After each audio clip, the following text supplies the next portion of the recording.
미국의 저명한 출판 기획자 존 브록맨이라는 사람이 있는데요. 이 사람이 세계적인 서각들에게 지난 2000년간 발명한 것 중에서 가장 중요한 것이 무엇이냐고 물었습니다. 이때 미디어 학자인 더글라스 러스코프라는 사람이 의외의 대답을 했는데요. 이 사람은 그것이 지우개라고 대답을 했습니다. 뒤로 돌아가 다시 쓸 수 없다면 과학도 존재할 수 없고 과학뿐만 아니라 문화와 도덕도 존재할 수 없다라고 이야기하면서 그것이 지우개라고 대답을 했습니다. 여러분들의 인생을 다시 살아오는 데 있어서 지우고 싶은 것이 있고 또 다시 쓰고 싶은 것이 있다면 어떤 것이 있을까요? 오늘 본문은 우리가 오래전에 창세기 본문에서 살펴본 말씀인데요. 오늘 저녁에 이 본문을 다시 한번 함께 생각해 보기를 원합니다.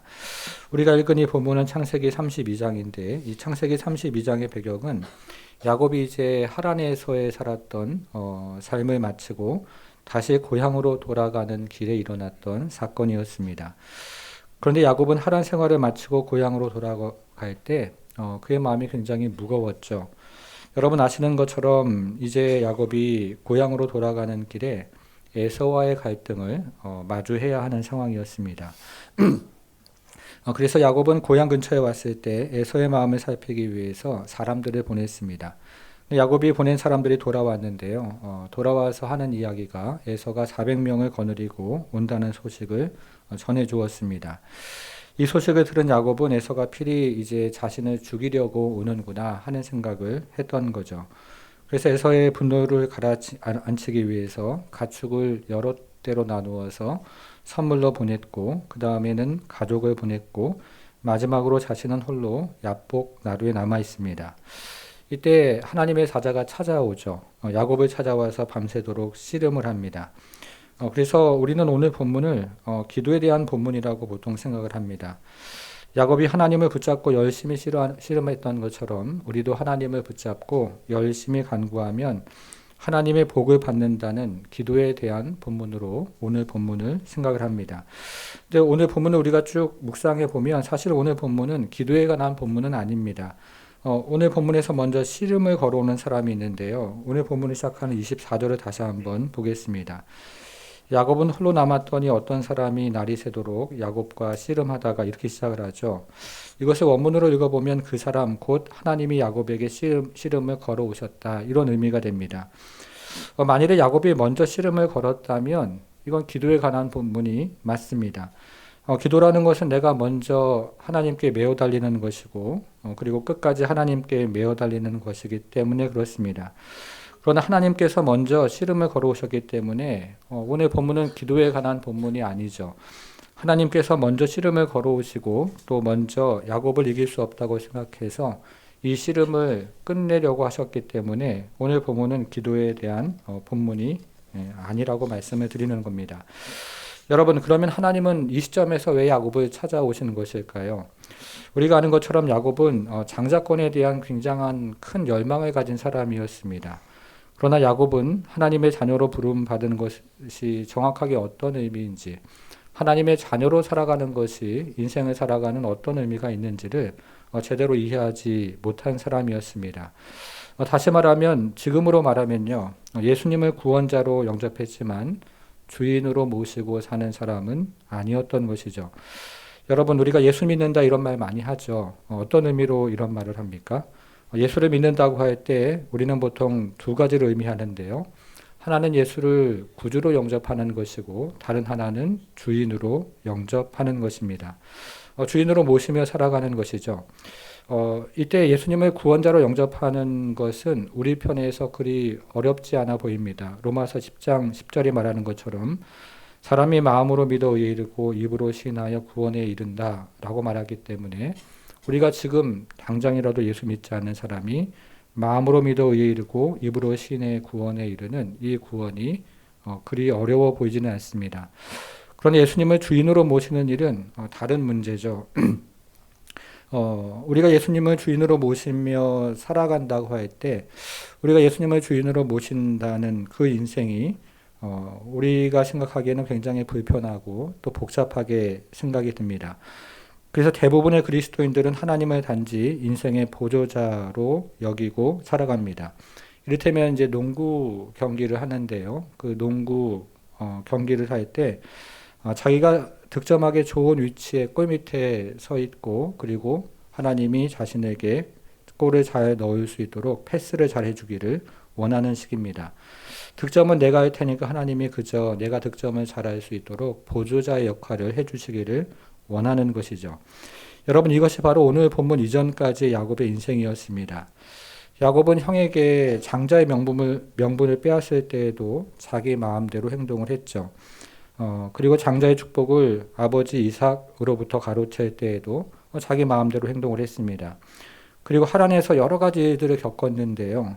그러면서 조금씩 성숙해지는 것처럼 보였지만 여전히 자신의 성공을 위해서 하나님을 보조자처럼, 종처럼 거느리고 살아가는 인생이었습니다.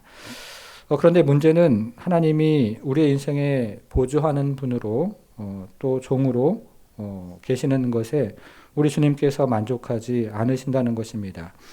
하나님이 우리 인생을 보조하는 분으로 남으면 우리가 믿음 생활을 할 때 그 믿음의 본질을 배우지 못하기 때문에 하나님은 우리 인생을 보조하는 분으로 만족하지 않으십니다. 그래서 하나님은 야곱의 인생을 바로 잡기 위해서 이제 이곳을 오셨는데, 그동안 하나님은 야곱의 인생을 바로 잡기 위해서 야곱의 인생의 곳곳을 틀어지게 하셨습니다. 여러분, 지금까지 야곱의 인생이 어떤 인생을 살아왔습니까? 야곱은 형을 피해서 하란으로 도망을 가서 4명의 아내와 결혼을 했습니다. 남자들이 듣기에는요, 여러 아내들을 데리고 살면 참 행복할 것 같이 그렇게 생각이 들지만 이 야곱의 인생은 결코 행복하지가 않았습니다. 성경에서 그것을 곳곳에서 이렇게 보여주고 드러내 보여주는데요. 야곱의 아내들이 야곱 사이에서 야곱을 두고 실랑이를 벌이는 장면들이 곳곳에서 나오죠. 그러면서 야곱을 물건처럼 취급하는 일이 계속해서 벌어졌습니다. 이것을 월키라는 유명한 창세기 주석가가 그 부분을 주의하면서 굉장히 노골적으로 이렇게 주석에 썼는데요. 야곱은 일종의 종자 가축이었다. 이렇게 주의를 했습니다. 여러분, 야곱의 인생 가운데 그런 일만 일어났습니까? 야곱의 장남 누구죠? 루벤이죠. 루벤이 자신의 서모 비라와 성적인 관계를 맺습니다. 야곱의 자녀들이 공모를 해서 야곱이 가장 사랑하는 자녀 요셉을 애굽의 노예로 팔았죠. 그리고 하나밖에 없는 딸 디나가 있는데요. 이 디나는 이방인에게 강간을 당했습니다. 이처럼 하나님은 야곱의 인생을 곳곳에서 정말 쓸모없게 만드십니다. 게다가 야곱의 인생은 도망가는 일도 가득 채워졌습니다. 브에세바에서는 에서와의 갈등으로 도망을 쳤습니다. 하란에서도 라반과의 불화 때문에 도망을 칩니다. 다시 고향으로 돌아오는데요. 고향으로 돌아와서 마주하고 있는 것은 에서와의 갈등이었습니다. 이처럼 하나님은 야곱의 모든 행위를 하나씩 꺾어버리고 또 쓸모없게 만들어 놓으십니다. 여러분, 오늘 본문은 어떨까요? 야곱은 에서가 400명을 거느리고 온다는 소식을 듣고 하란에서 얻었던 자기의 가축들을 에서에게 선물로 보냈습니다. 그리고 가족들도 강을 건너게 했습니다. 그런 다음에 야곱의 모습이 오늘 본문을 시작하는 24절에 그대로 묘사가 되어 있습니다. 24절 어떻게 시작을 하죠? 야곱은 홀로 남았더니. 여러분들이 이 구절을 읽고 어떤 생각이 드세요? 야곱의 처지가 참 딱하다, 처량하다 이런 생각이 드십니까? 물론 지금 야곱의 처지가 매우 딱하고 처량합니다.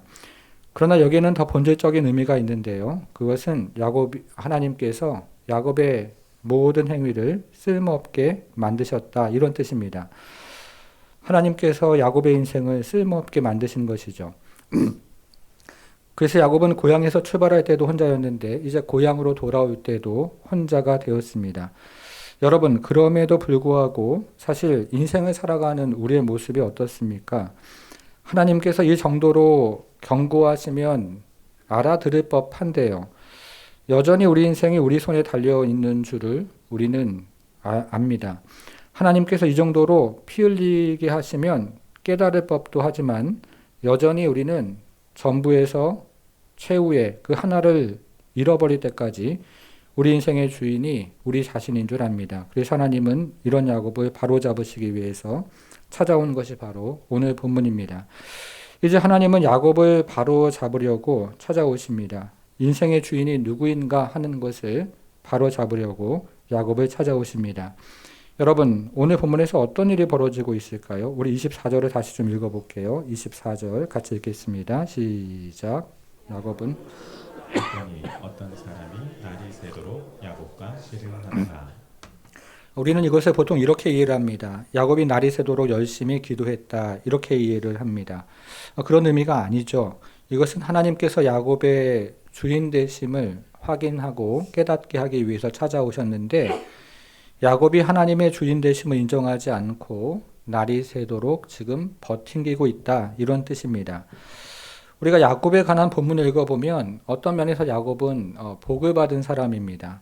자녀의 복을 받았죠. 물질의 복도 받았습니다. 하란에서 여러 가지 우여곡절을 겪기도 했지만 하나님의 크신 복을 경험한 사람이 야곱이었습니다. 여러분, 그러나 지금 야곱이 어떤 모습으로 서 있습니까?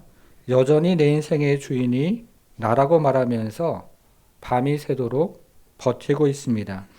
하나님의 크신 복을 경험했지만 여전히 내 인생은 내 것이라고 주장하면서 날이 새도록 버티고 있는 거죠. 성도 여러분, 하나님께 항복하는 일이 이처럼 어려운 일입니다. 하나님께서 부부관계를 통해서 아픔을 주시고 자녀를 통해서 아픔을, 그리고 물질을 한순간에 거두어 가신 아픔도 주시지만 인간은 그렇게 쉽게 항복하는 존재가 아닙니다. 하나님을 쉽게 주인이라고 고백할 수는 있지만 인생을 살아가면서 정말 하나님을 주인으로 모시는 것이 그토록 어렵다는 것이죠. 야곱처럼 많은 복을 경험하고 또 구구절절 은혜로운 기도를 하고 그의 인생 가운데 수많은 하나님에 대한 체험이 있다 할지라도 인생은 쉽게 자신의 인생을 항복하면서 하나님을 주인으로 모시는 그런 인생들이 아니라는 겁니다. 여러분, 그래서 하나님이 어떻게 하시죠? 25절을 보겠습니다. 자기가 야곱을 이기지 못함을 보고 그가 야곱의 허벅지 관절을 치매 야곱의 허벅지 관절이 그 사람과 씨름할 때에 어긋났더라. 하나님께서 야곱의 어디를 치셨어요? 허벅지 관절을 치셨습니다. 여기서 말하는 허벅지 관절은 물론 우리 몸의 허벅지 관절을 의미하는 것이기도 하고 더불어서 이 말은 우리의 중심을 치셨다라는 의미이기도 합니다. 우리의 중심이 허벅지 관절이기 때문에 그런 것이죠. 하나님께서 지금까지 여러 관계들을 쓸모없게 만들면서 이 모양 저 모양으로 말씀을 하셨음에도 야곱이 항복을 하지 않자 이번에 하나님께서 야곱의 인생을 휘청거릴 정도로 중심을 치셨다는 뜻입니다. 지금까지 이 모양 저 모양으로 하나님 말씀하시고 이 모양 저 모양으로 다듬어 가셨지만 여전히 야곱의 인생이 자신이라고 주장을 하면서 항복을 하지 않자 야곱이 두 손 들고 나올 때까지 야곱의 중심을 치셨습니다. 여러분, 하나님에게서 이것이 얼마나 어려운 일일까요? 자기 아들을 십자가에서 내어주신 분이 다리 하나쯤 부러뜨리는 게 뭐가 그리 어렵겠습니까? 자기 아들을 십자가에 못 박으신 분이 우리의 물질을 모두 거두어 가시는 것이 뭐 그리 힘들겠습니까? 이처럼 하나님이 야곱의 중심을 쳤습니다. 그러자 야곱이 이제야 드디어 항복하며 나옵니다. 26절이죠. 그가 이르되 날이 새려하니 나로 가게 하라. 야곱이 이르되 당신이 내게 축복하지 아니하면 가게 하지 아니하겠나이다. 야곱이 드디어 항복을 선언합니다. 그리고 하나님을 붙잡습니다. 드디어 두 손을 들어 항복을 선언하고 하나님을 붙잡았다는 뜻입니다. 이때 야곱의 이름이 바뀌는 경험을 하죠. 27절. 그 사람이 그에게 이르되 내 이름이 무엇이냐? 그가 이르되 야곱이니이다. 여러분, 야곱이 무슨 뜻이죠? 야곱은 속이다 이런 뜻을 가지고 있죠. 그리고 야곱은 자신의 이름처럼 지금 인생을 살아왔습니다. 속이는 자로 살아왔습니다. 에서를 속여서 장자의 권리를 빼앗았고 이삭을 속여서 장자의 축복을 가로챘습니다. 야곱이 장자의 권리를 차지하려고 눈이 어두운 이삭을 찾아왔을 때 이삭이 물었죠. 내가 누구냐? 라고 물었습니다. 이때 야곱이 어떻게 대답을 합니까? 아버지의 맏아들 에서입니다. 이렇게 이야기하면서 이삭을 속였습니다. 그리고 우물가에서 꿈에 그리던 여인을 만났을 때에도 야곱은 자신의 이름을 말하지 않습니다. 단지 어떻게 말을 하죠? 자기가 아비의 생질이요 리브가의 아들입니다. 이렇게 이야기를 했습니다. 그러니까 지금까지 야곱은 자신의 이름을 정확하게 성경에서 말한 적이 없습니다. 창세기에서 야곱이 자신의 이름을 스스로 말한 것은 여기가 처음이라는 거죠. 그런데 이 시점에서 하나님께서 야곱의 이름을 스스로 말하게 하시는 이유는 야곱이 자신으로 하여금 자신의 인생을 확인하게 하는 겁니다. 스스로 속이는 자로 살아온 인생임을 확인시켜 주는 것입니다. 누가 필요한 것이죠? 하나님이 필요하다는 거죠. 성도 여러분, 우리의 인생은 어떻습니까? 제가 신방을 다녀보면 우리 교회 성도들이 참 열심히 살아오십니다. 신앙생활도 잘해오십니다. 그러나 오늘 본문이 우리에게 던지는 질문은 정말로 하나님께 우리의 인생의 전부를 항복하며 살아가고 있습니까? 라는 질문이죠. 야곱처럼 열심히 살아오지만 그러나 우리의 인생을 정말로 하나님께 드리면서 살아가고 있습니까? 라고 묻는 것입니다. 물질의 문제가 딱 걸리고 자녀의 문제가 딱 걸리고 그리고 건강의 문제가 딱 걸리면 너 뜻대로 하지 않느냐라고 묻는 것입니다. 야곱처럼 열심히 신앙생활을 하고 그렇게 참 열심으로 인생을 살아왔지만 서운한 문제 딱 걸리고 미움의 문제 딱 걸리고 자존심의 문제 딱 걸리면 너 마음대로 하지 않느냐라고 묻는 것입니다. 하나님이 그것을 받아내실 때가 있어요. 그 고백을 내 뜻대로 하나님 살아왔습니다 라는 그 고백을 하나님이 받아내실 때가 있습니다. 여러 환경과 상황과 또 사람들을 통해서 그것을 강제로라도 받아내신다는 거죠. 근데 그것이 참 인생에서 중요합니다. 그렇게 진실로 고백을 할 때 우리는 다음 단계로 나아가는 것이죠. 여러분, 그래서 오늘 본문은 여기서 끝나는 것이 아닙니다. 28절을 한번 볼게요. 28절. 그가 이르되 내 이름을 다시는 야곱이라 부를 것이 아니요. 자, 뭐라고 부릅니까? 이스라엘이라고 부르죠. 여러분들이 아시는 것처럼 성경에서 이름을 바꾸는 것은 그 사람의 인격과 운명이 바뀌는 거죠. 야곱의 이름이 이스라엘로 바뀌면서 새로운 인격과 운명의 장으로 들어갑니다. 여러분, 이스라엘은 무슨 뜻이라고 합니까? 이스라엘. 하나님과 더불어 싸우다 이런 뜻이죠. 하나님과 더불어 겨루다 이런 뜻입니다. 그런데 하나님께서 이 야곱에게 이스라엘이라 이름을 붙여주시면서 그 단어가 원래 갖지 않은 의미를 한 가지 더 추가하십니다. 28절을 마저 읽어볼게요. 그가 이르되 내 이름을 다시는 야곱이라 부를 것이 아니요 이스라엘이라 부를 것이니 이는 너가 하나님과 및 사람들과 겨루어 뭐라고 되어 있죠? 이겼습니다. 앞에서 언급한 것처럼 이스라엘은 하나님과 더불어 싸우다, 하나님과 더불어 겨루다 이런 뜻인데요. 거기에다가 이기다 라는 말이 추가되었습니다. 야곱이 단순히 하나님과 겨루기만 한 것이 아니고 하나님과 겨루어서 이겼던 것이죠. 여러분, 집에 남자아이가 있는 부모들은 잘 아는데요. 남자아이들이 어렸을 때 이 부모가 남자아이들과 종종 씨름을 합니다. 이불을 깔아놓고 그 위에서 한판 씨름이 벌어지는 거죠. 누가 이기죠? 아이가 이기죠. 아빠가 일부러 져주는 거죠. 자, 그럼 이긴 자는 진자에게 무엇인가를 요구할 권리가 생깁니다. 반대로 진자는 이긴 자에게 무엇인가를 들어줄 의무가 생기는 것이죠. 야곱이 하나님과 겨루어 이겼다는 것은 야곱이 지금부터 하나님께 요구할 권리가 생기는 것이고 반대로 하나님이 야곱과 겨루어 졌다는 것은 하나님이 이제부터 야곱의 요구를 들어줄 의무가 생기는 것입니다. 여러분, 야곱이 지금까지 어떻게 살아왔죠? 야곱은 지금까지 사람과 겨루어 이기는 사람이었습니다. 정말 힘도 센 사람이었고 또 속이는 자로 살아왔기 때문에 지금까지 사람과 겨루어서 무언가를 얻어내는 그런 인생이었습니다. 그러나 야곱이 지금부터 어떻게 살아야 합니까? 야곱은 지금부터 하나님과 겨루어서 이기는 자로 살아야 합니다. 지금부터는 하나님과 겨루어 무언가를 얻어내는 인생으로 살아야 한다는 거죠.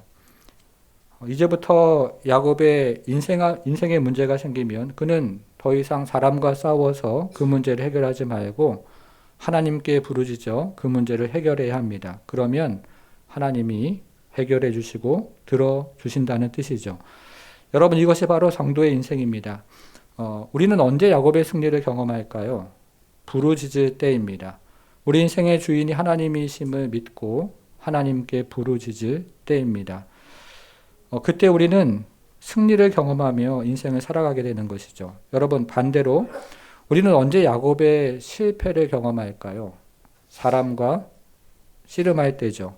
물질과 씨름할 때입니다. 환경과 씨름할 때입니다. 다시 말하면 부르짖지 않을 때죠. 하나님께 부르짖지 않을 때입니다. 사람과 씨름하면서 하나님께 부르짖지 않을 때, 물질과 씨름하면서, 상황과 씨름하면서 하나님께 부르짖지 않을 때 우리는 그 자리가 실패의 자리가 됩니다.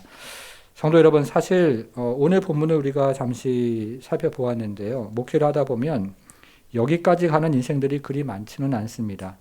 나이가 들고 경험이 쌓인다고 해도 우리 인생의 전부를 하나님께 드리며 하나님을 인생의 주인으로 온전히 모시고 살아가는 인생들이 사실 많지는 않습니다. 그런데 하나님을 인생의 주인으로 모시고 사는 인생에게 나타나는 특징이 있어요. 그것이 무엇이냐면 바로 기도입니다. 기도. 내 힘으로 살 수 없기에 하나님이 주인이시기에 기도할 수밖에 없는 거죠. 그리고 인생을 살아가면서 하나님이 어떤 분이심을 알기에 기도하게 되는 것입니다. 나의 자금과 하나님의 크심을 점점점 인생을 살아가면서 고백할 수밖에 없고, 그러면서 하나님께서 어떤 인격과 어떤 능력과 어떤 성품을 가진 분인 것을 조금씩 깨달아 알기에 우리는 그 자리에서 기도할 수밖에 없는 것입니다. 그런데 이 기도는 힘이 없어서 하는 것이 아니고 하나님이 어떤 분이신지를 알고 내가 어떤 사람인지를 알아가기 시작할 때 우리는 기도하는 것입니다. 하나님을 인생의 주인으로 모시고 살아가는 인생은 바로 기도하는 인생이고, 그 기도를 통해서 인생의 여러 시름과 그리고 해결을 얻어내는 인생이라는 것입니다. 오늘은 그동안 주님의 나라와 교회를 위해서 헌신하셨던 한 분의 장로님, 한 분의 안수 집사님, 그리고 6분의 권사님들이 은퇴를 하십니다. 저는 오늘 은퇴하시는 분들과 또 이 자리에 앉아 계신 모든 분들이 하나님을 인생의 주인으로 모시며 정말 남은 인생 기도하며 살아가는 인생이 되기를 축복합니다. 여러분, 기도는 은퇴자들이 일선에서 물러나서 하는 일종의 서브가 아닙니다. 기도야말로 우리 신앙생활에서 가장 중요하고 또 능동적으로 하나님 나라와 교회를 세우는 축복의 통로임을 믿는 것이죠. 바라기는 지금까지도 하나님 나라와 교회를 위해 섬기셨던 여러분들께서 이제부터 더욱 주님을 주인으로 삼고 기도하며 인생을 살아가는 그런 인생이 되기를 주님의 이름으로 축복합니다. 지금까지 주님의 몸된 교회를 위해서 애써주신 것 진심으로 감사드리고, 인생의 마지막 호흡이 닿는 그날까지 기도의 소명자로 살아가는 여러분들 되기를 주님의 이름으로 축원합니다. 기도하겠습니다. 하나님 아버지, 우리의 인생을 돌아보며 지우개로 지우고 싶은 또 순간들이 있었지만 하나님의 은혜로 지금까지 이 자리까지 왔습니다. 주님, 오늘 또 은퇴하는 분들 한 분 한 분을 주의 성령으로 위로하시며 또 하나님 아버지 축복하셔서 남은 인생 강건하게 하시고 하나님 아버지 호흡을 가다듬을 뿐만 아니라 또 하나님 주시는 그 은혜 안에서 또 기도의 호흡을 더 크게 내오시는 그런 하나님 아버지, 하나님을 주인 삼는 인생으로 계속해서 나아갈 수 있도록 우리 하나님 축복해 주옵소서. 인생의 강건함을 주님 허락해 주시고 성령의 충만함을 허락해 주시며 인생의 하나님 아버지 걸음마다 주의 동행하심을 허락하여 주셔서 더욱 주님 의지하며 하나님 살아가는 인생의 때를 누릴 수 있도록 우리 하나님 축복해 주옵소서. 감사드리며 예수님의 이름으로 기도합니다. 아멘.